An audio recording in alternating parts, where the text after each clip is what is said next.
Okay, hi. So before this kita dah share pasal I spy sound game initial sound. Untuk initial sound tu kita just give anak the sound for each alphabet lah.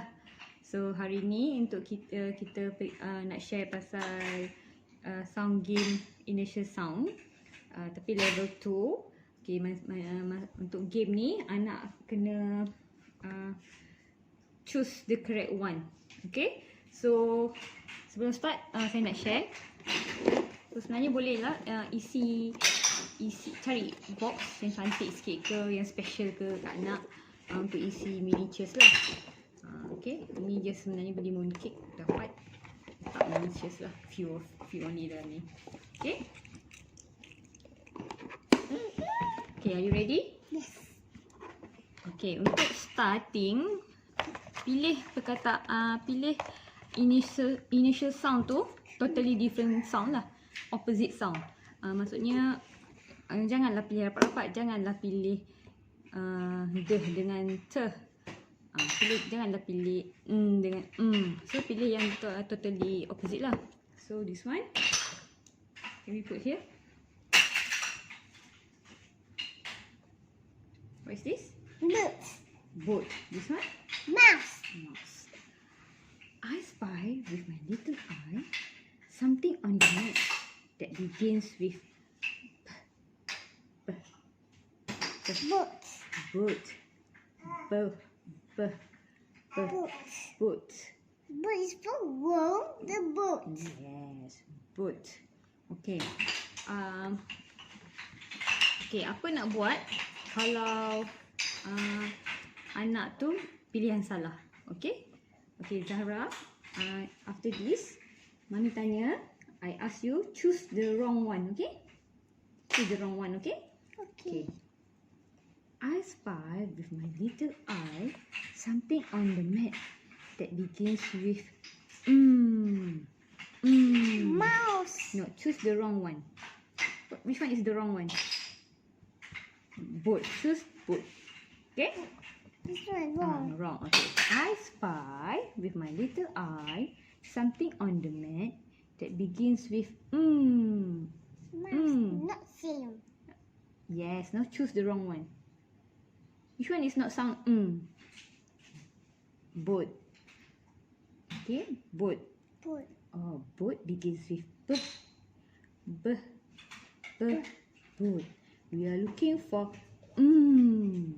Which one begins with Mouse. Mouse. Yes, mouse begin with And then begin with Mouse. Mouse. Okay. Kalau dah lepas dua ni, boleh tambah lagi item.